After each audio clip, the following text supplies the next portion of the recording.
Hey, Blockhead Traders. Here at Blockhead Traders, I must inform you that we are not financial professionals. Nothing we say should be considered financial advice. We offer our own thoughts and opinions to you, the viewer.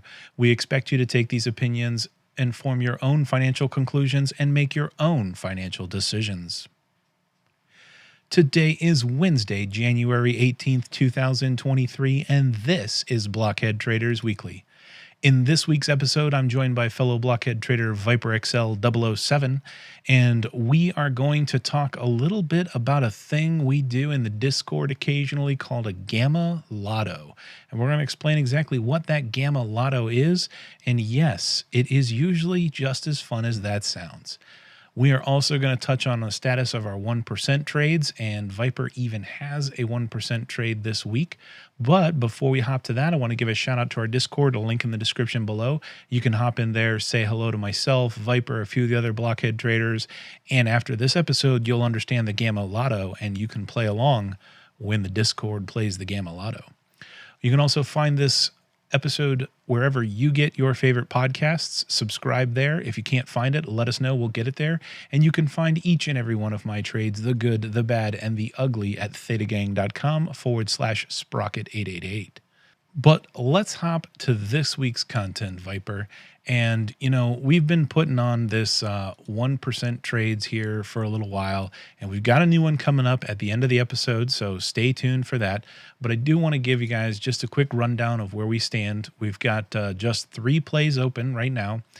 We have a short put vertical, and on all these you can go back in past episodes and you can find where we put them on and a little bit more description. This vertical in oil still has a little ways to go, but it's not looking too beautiful. Although after the drop we had today, maybe we'll make it back to that range. But as of right now, we're down $70 on that one, which is about 73%. The trade below that, this is our Citigroup scratcher. It's out there good till March. We paid $19 for that, and Citi has had quite a rally. Really wasn't hit hard today and then in the drop off, but we'll see what the coming days bring. So right now we're up $9 on that, which is good for about 47% return.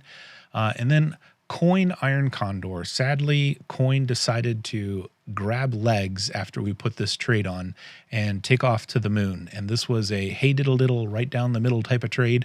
It actually expires this Friday. So by the time you get this, we will be out of the trade. And it's really looking like we're going to end up being full tilt loser on this one. Currently down $62 on that trade, or 159%. So the other thing that I wanted to talk about here, Viper, is a little thing that we've referred to as the Gamma Lotto. And I don't really know if the Gamma Lotto is an official term or not. I'm not really sure where. We just started kind of calling it, cut some of the other traders in there. Maybe it is an official term that people refer to it as. And I want to talk a little bit about what this Gamma Lotto is. And it refers to option Greeks.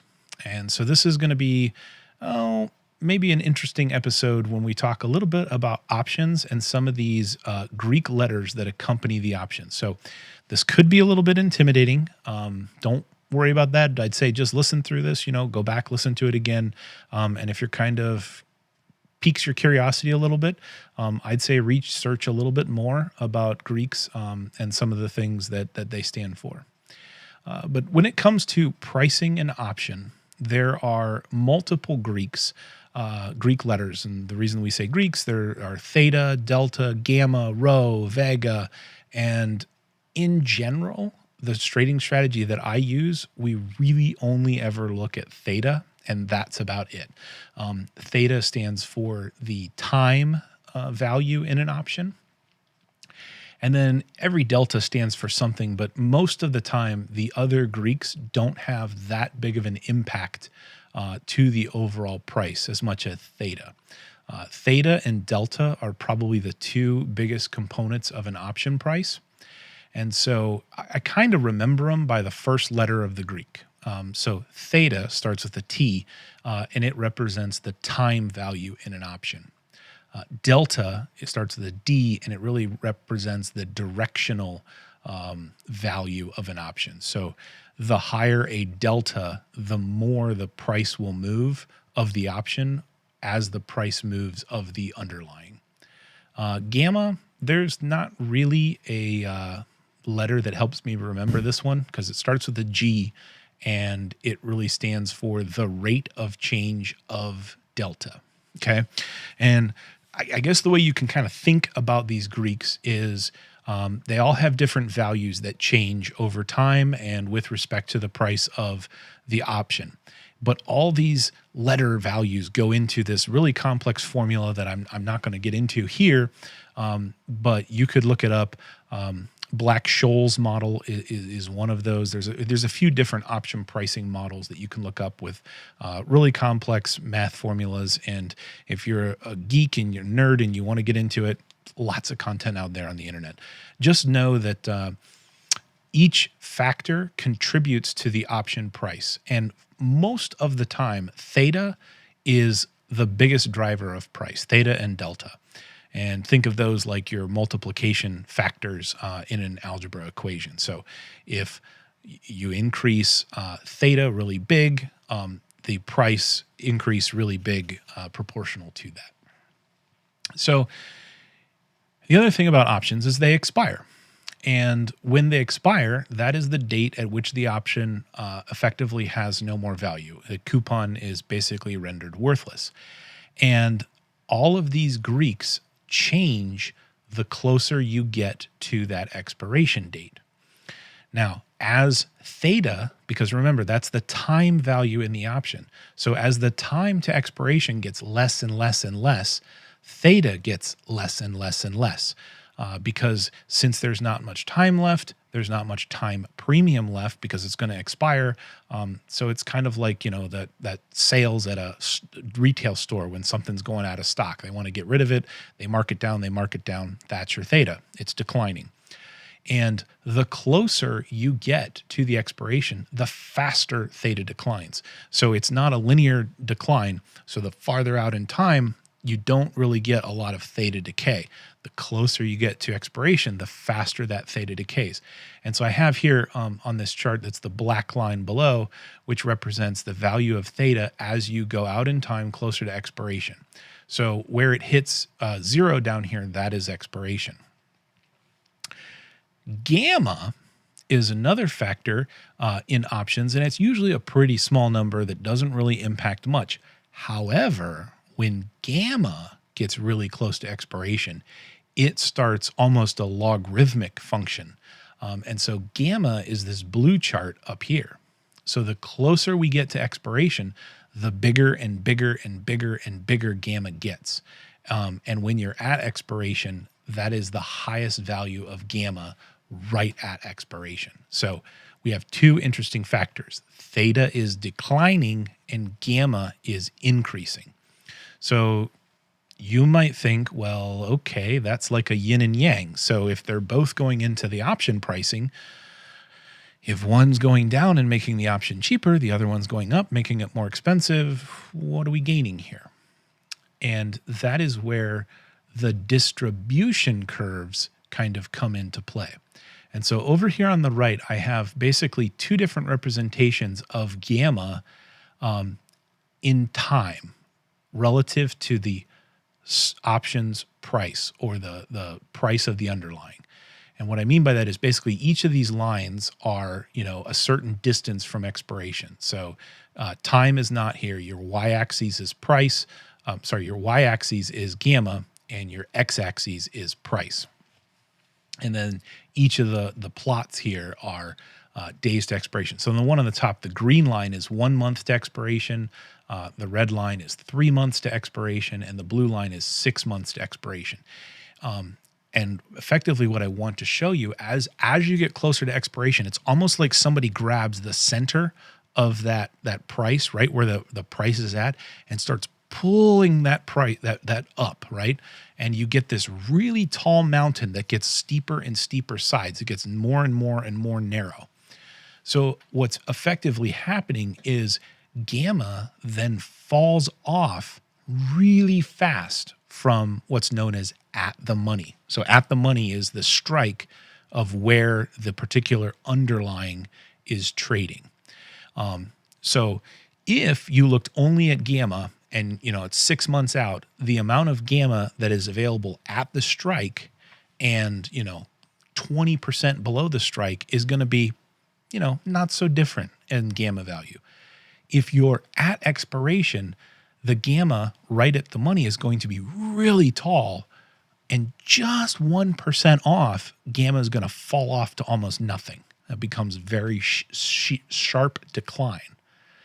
So you can kind of see where this might be going is the value and the pricing of the option falls off huge when you're at the expiration, and you can basically get them for very, very little cost. And all you need is a tiny little movement of price, and you're going to fall inside this massive mountain of gamma, which will dramatically increase the price of the option you're trading. So before we get into example, I mentioned a ton of words there, Viper, and I don't believe you have participated in a Gamma Lotto yet. So this might be good to say, how is this hitting you right here? What kind of questions do you have? So I think it's tracking, because like you said, going into this,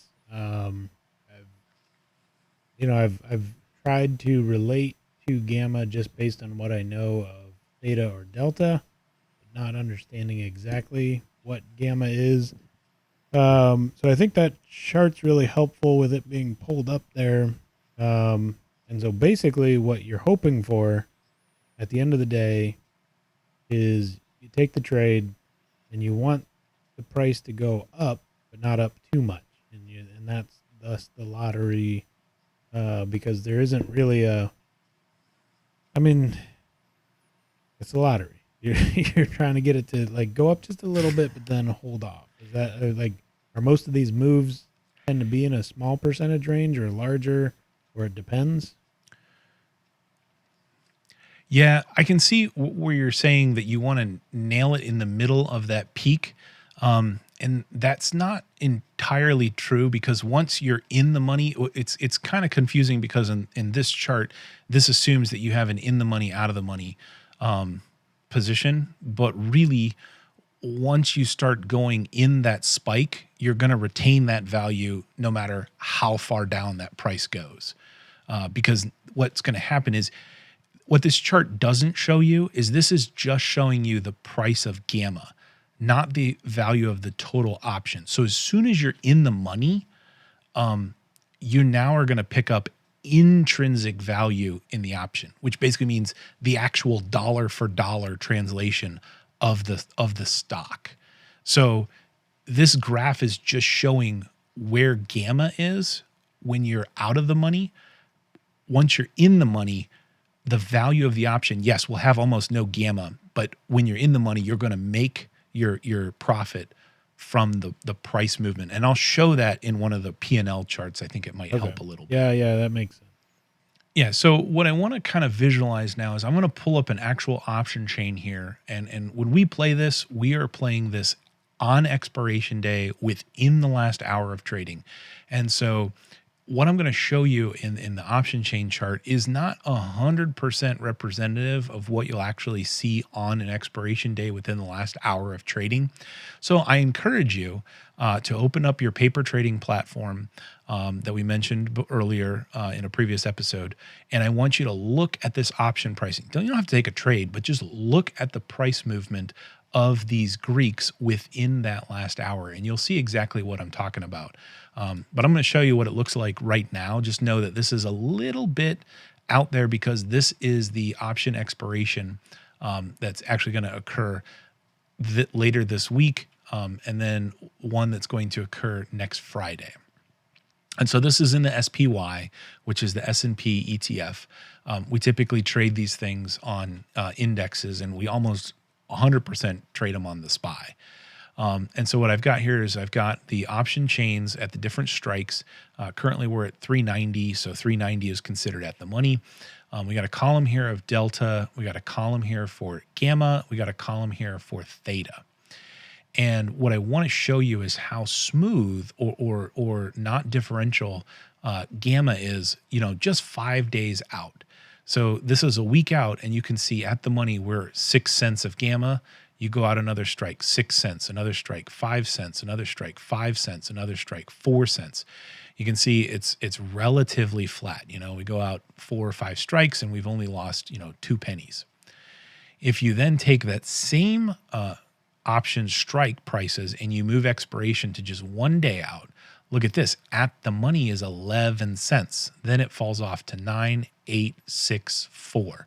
Now, if you actually look at this pricing just before expiration, you're going to see that gamma really stretch right at the money, and it's going to fall off really quickly. And you can also see theta. Look how quickly theta falls off on the options that are going to expire this week. 94 cents in theta, 65, 45, 30, 20. Whereas if you go out a whole week, look how smooth theta really is, 26, 25, 24, 22. And look at the option price itself. This is the bid and ask of that strike, $2, $1.60, $1.30, $1. It doesn't fall off very much in price. You get closer to expiration and look how sharp this price drops off. We're going 93 cents, 60 cents, 40, 20. And so the idea behind the Gamma Lotto is we are going to buy these options. And we want to buy them super cheap. So we want to buy them as soon as that really starts to taper off. So we don't want to buy them at the money because at the money is the most expensive. But if we just go out a little bit, then we can buy them. And so if I was looking at this, I probably would take this 388 strike and I would say, okay, let me buy that 380 because that's basically, you're dropped 50% price from at the money. And remember, we don't know what's going to happen in the last hour of trade. All we know is we're just hoping for a movement one way or the other. So the other part of the trade is, okay, well, that was the put side. Well, let's look at the call side. See, the call side's doing the same thing. Gamma's kind of dropping off now, not as sharp because we're not at expiration, but you can see theta drops off pretty sharp. The price of the options drop off pretty sharp. So again, I'm looking for where's the big drop off, and I'm probably going to go similar amount out, probably this 394, and I'm also going to buy a 394. Okay, so now in this option, Gamma Lotto, I'm basically going to be in for $100. Now, we're not at expiration. We're not in the last hour. This is not the price that I normally pay. So normally going just a few strikes out like this, you're going to be in for $20. You're going to be in for $15 because the pricing of the option is going to drop off a lot sharper, closer to your strike. But for illustrative purposes here, this is what this trade setup would look like. So now we're going to come over here to what does the payoff actually look like from a P&L. And you can see, if we kind of zoom in here a little bit so we get a little more granularity, this dotted line in the middle here is where price is right now. And what we're looking for in that last hour of trade, the last 30 minutes, is we're looking for price to make a big push one way or the other, the swing, right? And the lotto is if you get enough of a swing, boom, you're big into the money to the upside, or boom, you're big into the money on the downside. And your risk is just what you paid for your lotto ticket. We call this a lotto ticket because this 100% is like 50-50 shot at best. Because if you don't break out of this range, this purple line is going to decay really fast. So this value is going to disappear pretty quick. And so this is what I was mentioning a little bit earlier, Viper, when I said once you get in the money, the value of the option intrinsic completely crushes the Greeks, and all of this blue line that's shooting up into to the right here is just the in the money value intrinsic to the option, nothing to do with the Greeks. It basically just says you're long from 395. So if it goes to 400, that is 100% all your cash from 395, to 400. So this is visually what that option looks like, or that lotto ticket. I see. That makes sense. And the real big thing to just kind of keep in mind here is if you're playing the SPY, you actually can keep these positions on for about 10 or 15 minutes after close.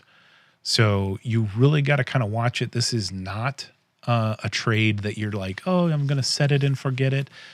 This is like we have fun of these on Fridays in the Discord because, some of the trader will say, hey, who's in for the Gamma Lotto? They'll call out their strikes that they're in, and we all just kind of put it on the 1 minute chart or the tick by tick, and we watch the candles kind of form. It's kind of like going to a Vegas racetrack or something like that. And you're watching your horses run or whatever it is. It's just kind of fun to just see. And the joke is always whether or not you're going to get steak or ramen for dinner in the weekend. Or you just watch. And, it's still fun to be in the crowd. Yeah. Oh, absolutely. In fact, understanding these Greeks, super important for really getting that foundational knowledge on options and understanding when and where to leverage them and in what situations. And sometimes the best way to do that is just to see it. And sometimes to see it, you just need a good excuse to say, oh, this is why I want to go do it. So come Friday, and actually the Gamma Lotto can be played on the SPY Mondays, Wednesdays, and Fridays because all three of those days have expiration dates of options that you can trade. Although typically in the Discord, we only play the Gamma Lotto on some Fridays. Good end of the week. Blow off steam. Yep. And then there's different theories about, this particular Friday will be a good Gamma Friday based on, lots of movement in the market. And, there's lots of times where you'll just get a last big push of the market into a holiday weekend or something like that. And so, you plunk down your 10, your $15 in the Gamma Lotto and, you don't even have to wait for it to hit your strike. So you can see this purple line already kind of curls up. And so a lot of times, you can make back your money, double your money real quick and just exit before. And you might not even make it in the money. And then you might be sad if it runs in the money. But, we just have fun with it. We watch the candles and close it out whenever you don't want to lose any more money or when you, had enough. The one thing I will caution you is if you ever play the Gamma Lotto, close it out. Don't dink around with going too long into expiration, because if you get assigned, you will be in a risk exposure of any gap up or gap down, depending on what your position is over the weekend. Because once you get assigned, you will have those shares of the SPY come Monday. And you better hope the market is not going to gap up or down against you. So if you play the Gamma Lotto, get out before expiration. And not to get into the topic, but that is part of options trading is understanding what happens at expiration and whether or not, you need to roll something or, when you're trying to manage that, because that's one thing initially that you really need to keep a close eye on is understanding what's going to happen on that date or leading up to that date, like we've said before, 7 to 10 days, all that kind of stuff. But it's not. I mean, it's something that we'll probably come back to again, but just one more example right there. Anyway, 1% trades, Viper.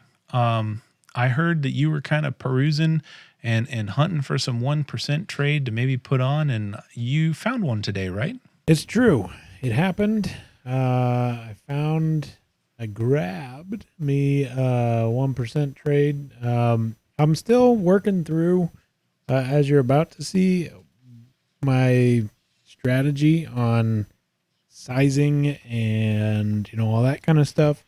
And I think some of what's making that awkward to me is, like I mentioned before, is the rate that I'm dripping in, how much money I know is going to be dripped in, all that kind of stuff.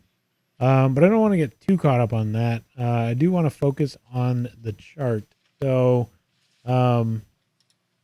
this is Grab, and in the Discord, I actually called this out a little while ago, and I want to say it was, if we just to rewind the chart so it's a little more like what I saw when I called it. The chart looked a little bit like this. So I'll make this a little bigger. So had identified this range here. We were coming up on the range, and I was like, just looking at the chart recently, this looks like a nice range to gain, but I didn't want to touch it, until it gained the range. And so fast forward to today, and we're there.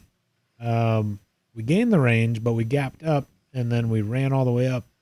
So the $4 level here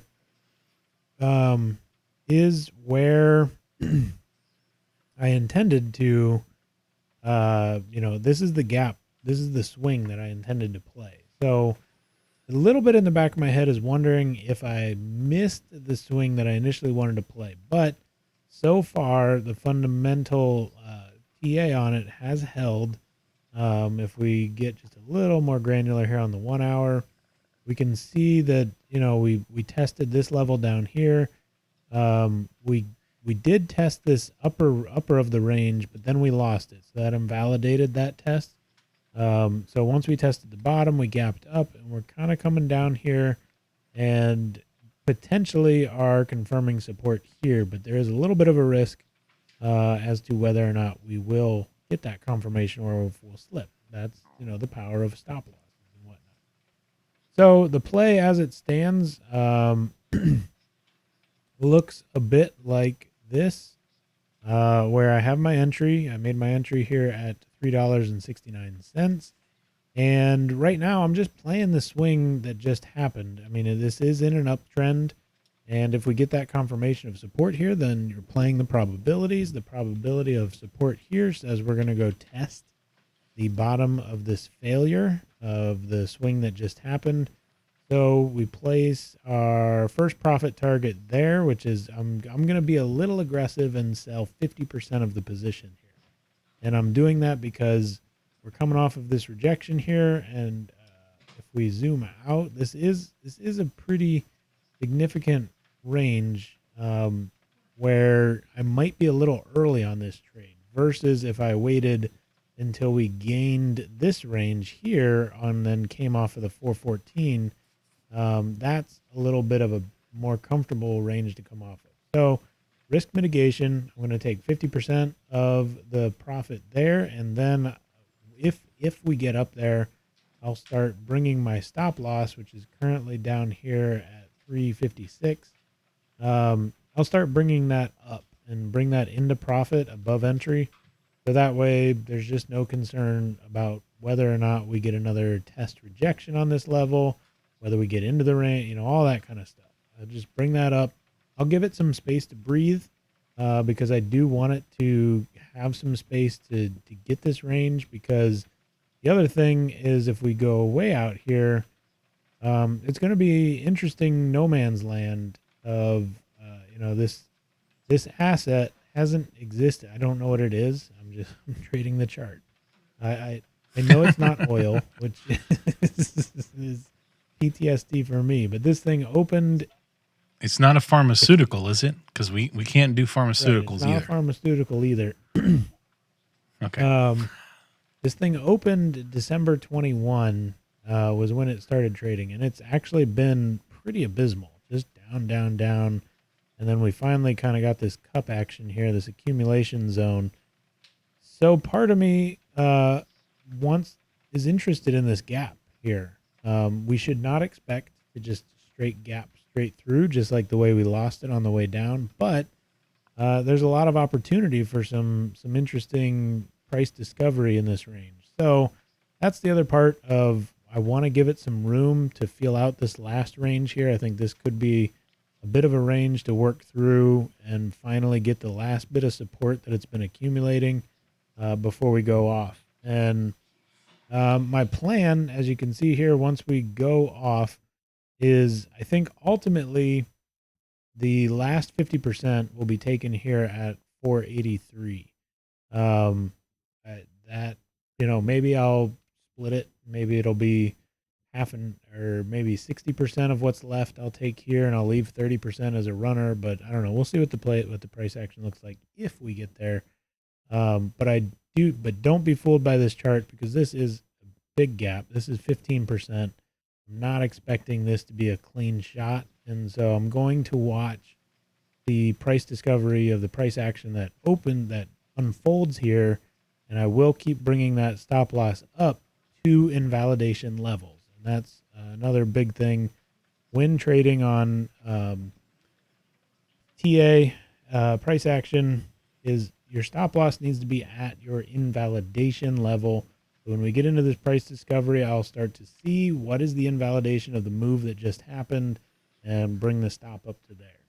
Yeah, I don't know. That looks pretty. The chart is pretty appealing. Just kind of switching over here to your numbers. We added them. I locked them in the logbook for all eternity. Pulling in 54 shares at 369. Price target of 396, where you're going to drop off 50% of them. You got a price target 2, which is where you're going to drop off the rest at 483. Maybe you end up changing your mind and leaving some and closing some out. I guess we'll see.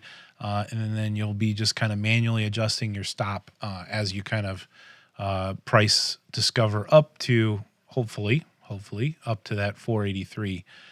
Which basically nets you, if you hit all of your price targets at the quantities you want to sell at, you're basically looking at about an 18.7% upside on the trade. And then a potential, if you consider your stop loss worst case scenario, you're dropping through the floor tomorrow morning, your risk is about a 3.5% downside risk. So I think it's a pretty decent risk to reward ratio. Setup seems pretty sound, and I like how you call out the, moving your stop to that invalidation. Past episodes, I refer to some of those things as, your thesis is broken in option plays, but that is basically, okay, this is not what I thought, so now I am going to exit, and that stop loss is just a guaranteed, no matter what happens, your order is going to go to market for fill, and that's just a good thing to always have, especially if you are not staring at your trade as it's going up and down. Just have that there as protection so you can be at peace for the rest of your day and focusing on more interesting things. Absolutely. And one more bit about that, because it does, rightfully so, it sounds a little like I didn't have as concrete of a plan as I should when we talk about going into a trade with a clear plan. So I admit there are some pieces of it that could be a little more clear. The thing about the price targets is I don't, just thinking out loud of how I did this. The first profit target is the big one. That's the one that I really want to make sure I'm carefully landing on the chart. And like I said, it's price wise, it's a fairly small gap, but it's going to get me about that 3.5% right out of the gate. And so that's the one that I view as most important. And because of those risks, that's why I'm going to take the 50% of the position. Those other profit targets are, at least on this play, a little less important, and more important is what you said, sticking to the thesis. So the thesis of this is uptrend. So assuming we clear that first profit target, the thesis is going to continue to be I'm playing the uptrend.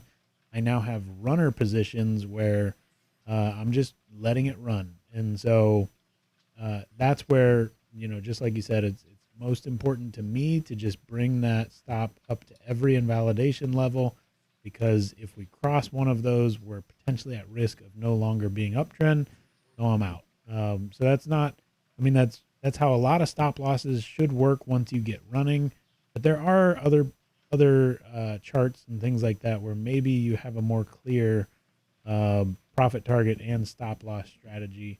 This one in particular, like I said, that gap there's no data to show us what's going to happen in that gap. And so that's a little bit more why it feels a little more loose. Yeah, absolutely, Viper. Looking forward to see how that plays out. And looks like, hey, if this one goes your way, you might climb up there on the leaderboard there on the 1% trades because doesn't look like my balance of trades are going to finish out too well. I still got that scratcher though on Citigroup. I'm still gonna see what I can pull out of that one. But yeah, the other two not looking so good on coin and oil. So we'll see how you fare. Um, like I said, hope you guys enjoy things out there. Hope you learned a little bit of something from the Gamma Lotto talk. I encourage you to drop in the Discord there in the last hour of trading on a Friday just to see if any Gamma Lotto action is going on. It's kind of hit or miss whether or not we enter the Gamma Lottos, but there's always somebody there just to tempt us to say do it. So then we're like, oh, sure, why not? So good luck out there. Have fun. And remember, think outside the block.